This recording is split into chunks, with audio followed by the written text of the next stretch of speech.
Some pain doesn't come with screaming. It comes with a joke said sweetly. In a room full of people who are supposed to love you. One second everyone's laughing, next second you're standing there smiling back while something inside you cracks. Tonight isn't about cheering for anyone's downfall, and it's not about judging a woman. It's about what betrayal does when it shows up dressed in wedding colors. And how truth sometimes has to be spoken where lies feel safest. At my brother's wedding, my wife humiliated me in front of our family. And when it was time for a toast, I stepped closer and whispered what I knew about her pregnancy. Her smile froze. The entire room went dead silent. I'm Lachlan Locke Mercer. And this is how one perfect night turned into the moment my life split in two. My name is Lachlan Locke Mercer. And I'm about to tell you the night my marriage died in front of 300 guests, and why I chose to let it. But before I share my story, I want to know you're here with me. Just say listening in the comments or tell me where you're watching from. I love seeing how far a story can travel when it's finally told out loud. Sometimes even the smallest connection makes the truth easier to carry. Thank you. And if you've ever been betrayed by the person you trusted most, or you're still trying to breathe through something you can't say out loud, please subscribe. It doesn't just help the channel, it reminds me I'm not telling this into the dark. Alright, now let me tell you everything. The room shimmered under soft amber lights, crystal chandeliers casting golden specks across every white linen tablecloth.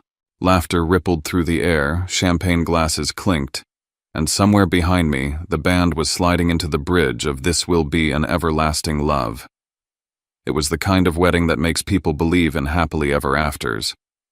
And I was standing there in a fitted suit I hadn't had time to tailor properly, gripping a microphone with fingers that refused to stop shaking. They were all looking at me. The big brother. The best man by bloodline, not by title. The one who knew the whole story but hadn't told a soul. Yet.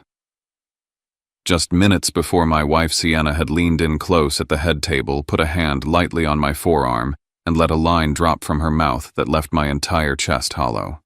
Something cruel. Deliberate. Delivered with a smile so radiant it could have passed for kindness. I won't repeat what she said. Not now. What mattered wasn't the words. It was how loud the silence felt afterward. How the laughter around us seemed forced too fast. How even my mother's face stiffened like she wasn't sure whether to smile or apologize for her daughter-in-law. Sienna's dress was flawless. Her hair pinned perfectly, not a strand out of place.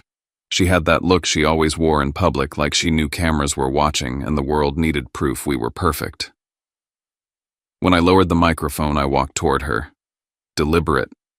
Quiet. I bent just low enough so that only she could hear what I whispered. What I knew. Her lips twitched, froze, and her hand went rigid around the cloth napkin on her lap. Her eyes flicked fast, one blink too, and she didn't move again. The room hadn't noticed yet. But I had. So had Graham. My little brother stood a few feet off near the edge of the dance floor, still in his tuxedo. His smile had faltered just a little, like he'd picked up the frequency of something going terribly off script. Harper, his bride, was still laughing at something my mom had said, but her eyes kept drifting to the table, like she could sense something was about to snap. 7 months ago, I thought my life was uncomplicated. We lived in Mount Pleasant in a white southern colonial with a porch that wrapped around like an embrace. It had a swing chair that creaked if you shifted too much, and hydrangeas that Sienna said made the place photogenic. I'd just renewed my contract at the hospital. I'm a pediatric nurse, night shifts mostly, which I don't mind. Kids are resilient, even the sick ones. I liked the quiet hours, the way the world slowed down around 3 a.m., the stillness before sunrise. Our mornings were always soft, coffee on the porch. Sienna wrapped in a blanket, her head on my shoulder, telling me about meetings or client calls or which bridesmaid dresses Harper was about to veto. She worked in event planning. High-end, high pressure, and always dressed like she was going somewhere more important than where she was. She knew how to make everything seem perfect. She moved through the world like someone auditioning for the role of ideal wife, and I'd always seen that as a strength. I used to tell my friends that she could win an argument without raising her voice or make strangers fall in love with our marriage just by the way she smiled when she said my name. I thought it was a gift. I didn't realize it was a mask. It started slowly, little things. She got busier right around the time the family started planning Graham's wedding. That made sense, didn't it? Everyone was stretched thin, especially Sienna, since she'd volunteered to help Harper navigate vendors and fittings. But then she started changing her phone passcode, said something vague about client privacy. Her phone was always face down. She started going out more brunches, fittings meetings, and when I'd ask where she had answers ready, too ready. I told myself to trust her. I reminded myself she was helping my brother's fiancé. I mean, that's what family does, right? We show up for each other. Looking back now, I can see it. Every warning sign was already there. I just refused to read them.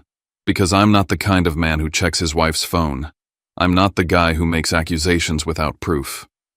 I believed that love was about trust, not surveillance. But I was wrong. What I needed wasn't a password or a confession. What I needed was the missing piece, the thing that would force me to stop pretending. If you think a wedding can fall apart because of one whispered sentence, then you haven't heard what I found out. And it didn't start on the wedding day. It started the night I heard the two people I trusted most laughing together on a porch where they never should have been. The engagement party was held in my parents' backyard in Charleston, draped string lights, open bar, someone's Spotify playlist, looping through every love song written after 1985. The scent of fresh-cut lawn and bourbon drifted under the stars. Southern charm at its finest. Diane and Russell Mercer, my parents, wouldn't have had it any other way. Sienna, as always, was in the center of it all, making jokes, passing champagne flutes, coordinating people into groups for photos. She slipped so easily into the role of hostess, it was like she'd forgotten this wasn't her event. Harper didn't seem to mind, though. She looked overwhelmed, grateful even. I watched Sienna press her hand to Harper's shoulder like a benediction and say, "Don't worry, I've got it all under control." That was Sienna. Always stepping in, always smoothing over.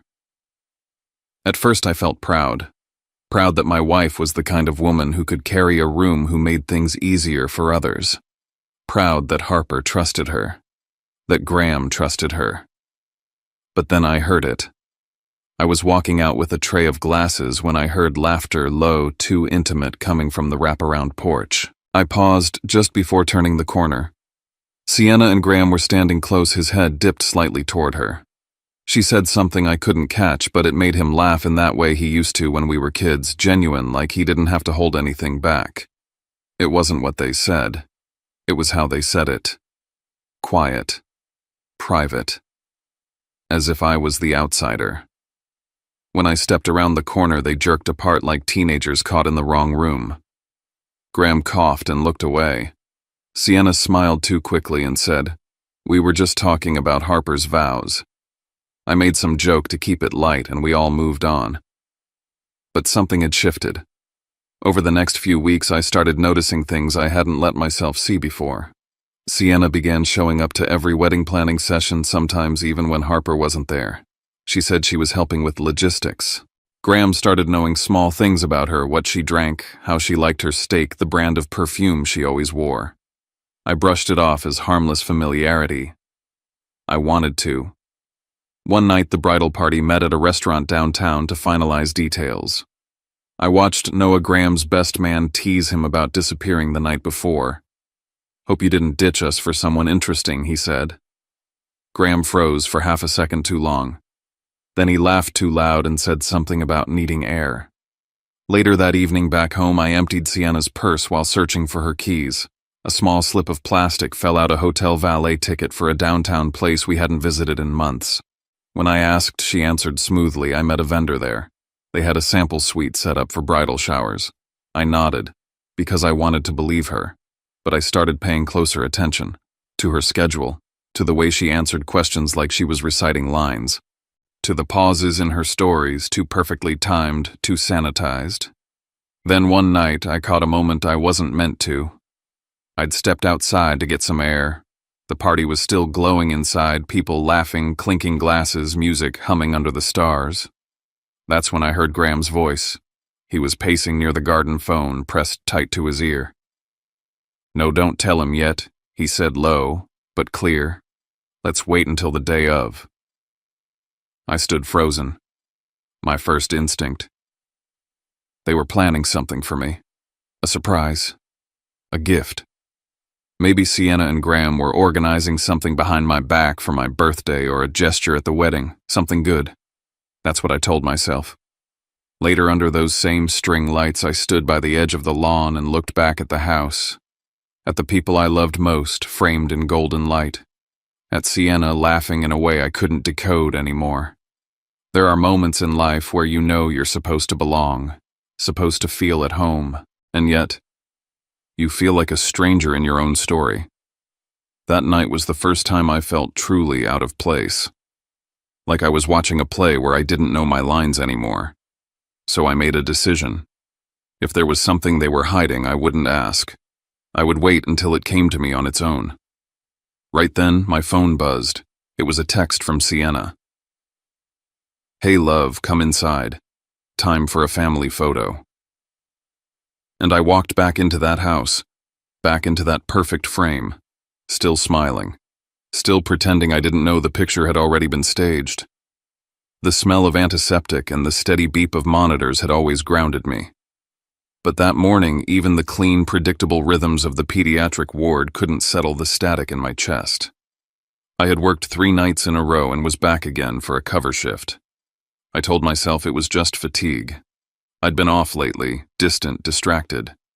Avery Cho had noticed. "You're different," she said as she passed me a chart. "Not bad different. Just quiet." I nodded, said I was tired. That was true, but not the whole truth. It happened mid-morning. I had just stepped out of room 207 when I saw Dr. Marissa Klein walking toward me, coffee in hand, her white coat swinging behind her like always. She smiled. "Hey, Locke. Wedding prep going okay. Sienna must be run ragged planning everything." I gave a tired laugh. "You have no idea." She hesitated for half a beat, then lowered her voice. "Just make sure she gets enough rest. First trimester's no joke even if she's feeling fine." My heart skipped, then stopped. My brain stalled so hard it took a full 3 seconds for her words to land. First trimester. I blinked. She watched my face carefully. Her smile faded. She knew. She knew I didn't know. I nodded mechanical. "Yeah, totally. Thanks for the reminder." Then I walked away. My legs felt like someone else's. I made it to the on-call room, shut the door, and sat. My hands were trembling. I pressed my palms to my thighs to make them stop. Pregnant. The word echoed like a gunshot in my head. I went back over every moment from the past few weeks. The missed dinners, the late nights with vendors, the 2 perfect stories, the way she smiled when she thought I was looking. I tried to breathe, tried to give her the benefit of the doubt. Maybe she was waiting for the right moment. Maybe she didn't want to say anything until we got through the wedding. Maybe. But even then I knew. You don't hide something like that from your husband, not unless you're hiding something bigger. That night, long after she'd gone to sleep, I opened her laptop. Not her texts, not her email. Too obvious. Too risky. Instead, I went to her cloud storage. Photos, videos, albums. I clicked on one she titled Wedding Inspo. Harmless enough. I scrolled past pictures of flower arrangements, cakes, color swatches. And then I saw them photos that didn't belong. A grainy picture taken in a hotel hallway, another in a dark bar, a glass of wine lipstick stain on the rim, a man's wrist and watch at the edge of the frame. I zoomed in. My stomach dropped. It was his watch, Graham's watch. A graduation gift from my parents, custom engraved on the back. He wore it constantly. And here it was, catching light in a hotel bar next to a drink Sienna would never order if she were alone. I clicked again, and again. Then I saw it. A photo of a positive pregnancy test. On our bed. My sheets. My nightstand. My lamp in the background. The timestamp. 3 weeks ago, one of the nights she claimed she was running errands for Harper. I stared at it until my eyes burned. I closed the laptop, walked into the bathroom, vomited. When I came back, I wiped everything clean: cache history, recent files. It was instinctual. The same way I scrub in for surgery or double-check a patient's chart. Controlled, precise, silent. I sat at the edge of the bed and looked over at her. She was asleep, peaceful, like someone who had never once told a lie in her life. I thought of the toast I would have to give in a few days, the head table, the room full of our friends, our family. They'd built a stage, they'd written the script. Fine, I'd give them a show. Before I left for work the next morning, her phone buzzed on the table, going to the hotel with Graham to finalize the reception layout. Don't wait for dinner. I didn't answer. I flipped her phone face down and walked out the door. By the time I parked in the hospital lot that evening, I knew exactly what I had to do. No confrontation. No confrontation meant no deflection, no gaslighting. I needed facts, proof, something so airtight they couldn't spin it into anything else. I went back to the photo. The test was clear, so was the background. But this time I wasn't just looking at the test, I was scanning the frame for context, lighting, shadows, objects. And that's when I saw it. A bracelet on the nightstand, leather-bound with a tarnished silver plate. It was Graham's. I'd seen him fidget with it at every family dinner since he was 17. It wasn't mine, and it sure as hell didn't belong in my bedroom. I began collecting timelines. Not speculation, concrete data. Reservation receipts, location histories. The family shared calendar. I traced patterns, cross-referenced them with her cloud photos and screenshots I took from her camera roll when she wasn't looking. She avoided alcohol at the engagement party, claimed she was tired, used ginger chews and sparkling water to settle her stomach, shut the bathroom door every morning and turned the sink on so I wouldn't hear her gag. I played dumb. I needed her to believe I was still asleep. So I set a trap. I asked her out to dinner, just the two of us. Her face lit up almost too quickly. Of course, she said. Then the text came hours before we were supposed to go. I'm so sorry, Harper needs me. Graham's meeting us downtown. Sure he is. I didn't reply. I just changed, got in my truck and drove toward King Street. Stopped by the pharmacy to pick up some gauze and alcohol pads just in case I needed an excuse. And I waited. They exited a hotel I knew had no event spaces. It was residential, extended stay. Graham's hand brushed the small of her back lightning fast, then gone. They weren't holding hands, but they weren't acting like family either. They crossed the street and disappeared down a side alley, laughing like it was a private joke. I didn't follow. I didn't scream. I memorized every detail: the hotel's name, the time, what they wore, who else was around. Then I went home. Her phone was charging in the kitchen. I picked it up, looked at the wallpaper. Us on our wedding day. I set it down. The next day, a message popped in the group chat. Tessa said, "Let's keep the stress low for Sienna, okay? These first few weeks are critical." My pulse spiked. She knew. Sienna had told her, not me, not her husband, but her best friend. That night, Harper called. She asked if I'd noticed Graham acting strange. "He's so checked out lately," she said. "I thought he was just stressed, but I don't know, Locke. Something feels off." I closed my eyes. She didn't know. Not yet. But if I waited too long, she'd marry a man hiding a child that wasn't hers. I looked around my house. The rooms I used to love, the bed I used to share, the floor where our future was supposed to start. It felt like a crime scene now. I sat down, picked up a pen. There would be no shouting match, no dramatic fights in public. There would be evidence, cold, precise, undeniable. And I'd start with the one place I'd avoided the longest. Sienna's phone. I knew I was running out of time. The ocean wind off Sullivan's Island was sharp that morning, sharp enough to keep the sweat off my back despite the long sleeves and forced smiles. We were gathered for the pre-wedding shoot, the whole bridal party sun-kissed and coordinated in pastel linen, acting like nothing in the world was broken. Sienna was in her element, laughing a little too loud, brushing invisible sand off Graham's collar, smoothing his shirt in that familiar way she used to do to mine. Her voice was honeyed, her eyes calculating. Harper stood a few feet away in the shallows, looking like she wanted to cry but hadn't decided if she was allowed to. I stood behind the photographer most of the shoot, pretending I was just tired from the hospital. Everyone thought it was sweet the way I kept my distance, giving the bride her space, giving the groom his day. I smiled when prompted. I nodded when needed. Inside, I was watching them like a surgeon, tracing nerve endings, waiting to find the tear. I knew something else too. High-volume days like this, dozens of photos taken across different phones and cameras, meant one thing. Something always slipped through. A file left unfiltered, an image not fully deleted, a moment that shouldn't have been captured at all. And cloud sync. That was my silent partner. Later that night, I checked. The usual folders were filled with posed perfection, sunlight, wind-blown hair, white teeth.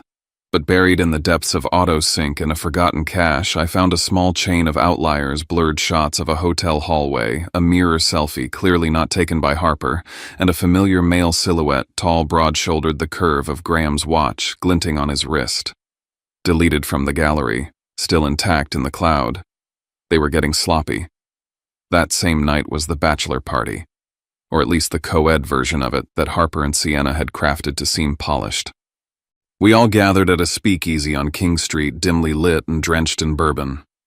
I showed up, shook hands, stayed for 2 drinks, then ghosted. I had no appetite for celebration and less for pretending. Just before I slipped out, Noah Pike cornered me by the bar. He was already buzzed, maybe more. "You see Graham?" he asked, glancing around. Man disappeared like 40 minutes ago. We thought he stepped out to call Harper, but I saw him head toward the hotel across the street. I blinked. "Which one?" Noah shrugged. "Palmetto Grand, I think. Weird timing, right? Just dipped." Sienna was gone too for a bit now that I think about it. I figured maybe they had some vendor stuff. "Yeah," I said. "Maybe." I filed the time, place, and Noah's tone away like evidence in a sealed envelope.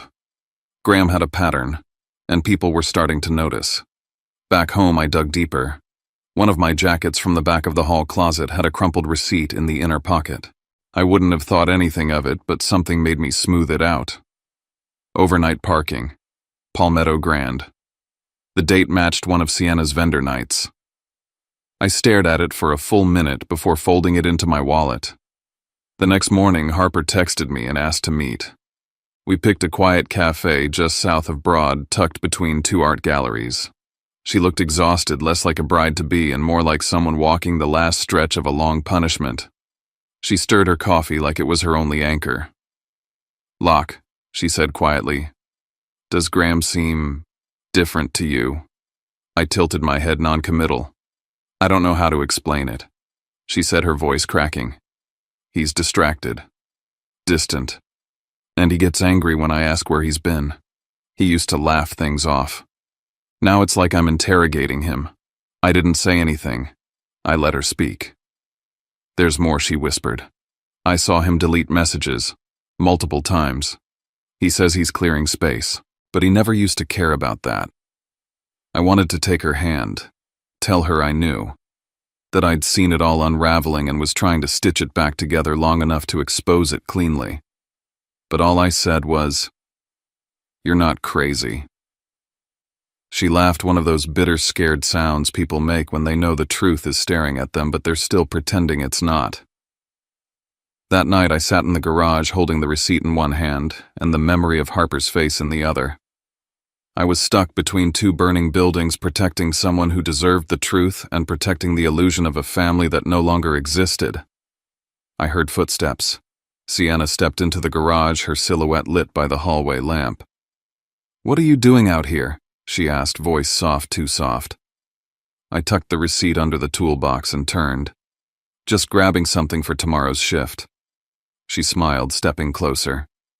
"You're always thinking about everyone else." I held that smile with my own, and for the first time I lied to her without blinking. Yeah, I said. That's just who I am. But in my head I was already planning how to make sure the truth would land where it belonged. Magnolia Gardens had never looked more manicured. Twinkling lights hung from the oaks like borrowed stars. The air smelled like roses and damp earth, and everywhere I looked someone was taking a picture. We were there for one of the last wedding events before the rehearsal dinner. Just a family brunch, Sienna had said. Except it wasn't a brunch. It was a stage. One she played perfectly. She floated from group to group like a politician, warm and glowing, laughing at all the right things. When she stopped at my side, she wrapped an arm around me and kissed my cheek, then leaned in toward my mother. Locke was so nervous on our first date, she said loud enough for the surrounding cousins and aunts to hear. He asked for a to-go box before the appetizers. Laughter, a few claps, my mother's tight smile. I laughed too, but inside I noted it. The story was small, harmless. But it painted me as naive, easily flustered. She was reshaping the narrative so that when I spoke it would sound like the overreaction of someone soft, someone fragile. She wasn't just covering her tracks anymore. She was clearing mine. That night, back at home, I waited for the opportunity I'd been circling for weeks. She left her phone on the charger and went into the shower. I didn't need the passcode. I wasn't interested in cracking anything open. I just waited. And then it came. A notification lit the lock screen. App name, layout. Not a calendar, not a gallery. One of those vault apps meant to look like something innocent, but really just a locked box. People use them for hiding anything they don't want seen. I memorized the icon, the name. I didn't tap. I didn't need to. I just knew. The next evening was the rehearsal dinner, downtown, classy, intimate. Sienna was all charm and softness. Graham downed 2 whiskeys before we'd even sat for appetizers. The tension between them was almost invisible, but only if you weren't watching. I was. Halfway through dinner, my father raised a toast and said something about grandchildren. Everyone laughed. Sienna leaned her head on my shoulder and said, "Give us a year. Locke still thinks babies come with instruction manuals." More laughter. I smiled. Inside, I was bleeding. She had turned the one thing she'd hidden into a punchline, and everyone was in on the joke but me. Later, Graham slipped out. I waited 2 minutes, then followed. From across the street, I watched him enter the Palmetto Grand. Not for the first time. Not for the last. It wasn't an accident. It was a routine. Back home, I sat on the porch. I could still smell the jasmine climbing the walls. The house looked the same, but it didn't feel like home anymore. I opened my contacts, added a new name, Brooke Sato. Attorney. I hadn't called her yet, but I would. After the last piece fell into place. My phone buzzed. Sienna. Tomorrow, don't forget to stand next to me in the family photo. I stared at the message for a long time. Then I typed, "Of course." I already knew where I'd stand and what I'd say. The chapel that morning looked like it had been plucked straight from a postcard, St. Aldar's in full sunlight, beams of gold cutting through stained glass and slicing the pews into strips of color. Everyone moved like parts of a perfect machine, stylists hustling between bridesmaids, the coordinator whispering into her mic, someone adjusting flowers by the altar for the 6th time. There was no room for error, no time for emotion, and maybe that was the point. I stayed quiet, played my part older brother of the groom, dependable calm, smiled in photos, helped Russell find his cufflinks, took a moment to help Mom fix the strap on her shoe. I was what they needed me to be. But I saw it all. Sienna, radiant in a soft lilac dress, kept one hand fluttering too close to her belly before quickly pulling it away. She sipped only water when champagne flutes were passed around. When the caterers brought out trays of crab dip, she turned away, fast nose, wrinkling face, stiff. Her heels came off the moment the ceremony ended, and when she thought no one was watching, she leaned on the wall like it was the only thing keeping her upright. Harper looked beautiful, glowing with the kind of hope I used to believe in. And Graham, he looked like a man walking a tightrope, checking his phone too often, barely keeping his breathing even. His hands trembled when he slid the ring onto Harper's finger. She didn't seem to notice, but I did. Sienna stood beside me, and during their vows, her eyes weren't on the couple. They kept drifting to Graham. The ceremony ended in applause, flashbulbs, kisses, laughter. I clapped along with everyone else, watched my brother marry the woman he didn't deserve. And then we were swept into the next act of the performance, Cooper River Yacht and Country Club. The place was stunning. White linens, gold chargers, floating candles on the terrace, a view of the water that looked like it had been filtered through a dream. Guests walked in and gasped. My mother said, "Flawless," more than once. Tessa Vale spun around in her heels and whispered, "It's like a movie." I was still playing my part. At the head table, I sat next to Sienna with Graham and Harper on the other end. The band played soft jazz and the scent of lemon and lavender drifted from the centerpieces. My glass stayed full, my mind stayed sharp, and then it came. Someone at the table, one of Harper's aunts, maybe asked, "So when are we going to hear baby news from you two?" She smiled kindly at me. "You've been married long enough to be pros by now." The table chuckled. I looked at Sienna, gave her space to answer however she wanted, and she took it. "Oh, Locke's still figuring out how to assemble IKEA furniture without panicking," she said sweetly, loud enough for the entire table to hear. "Fatherhood might be a few decades off."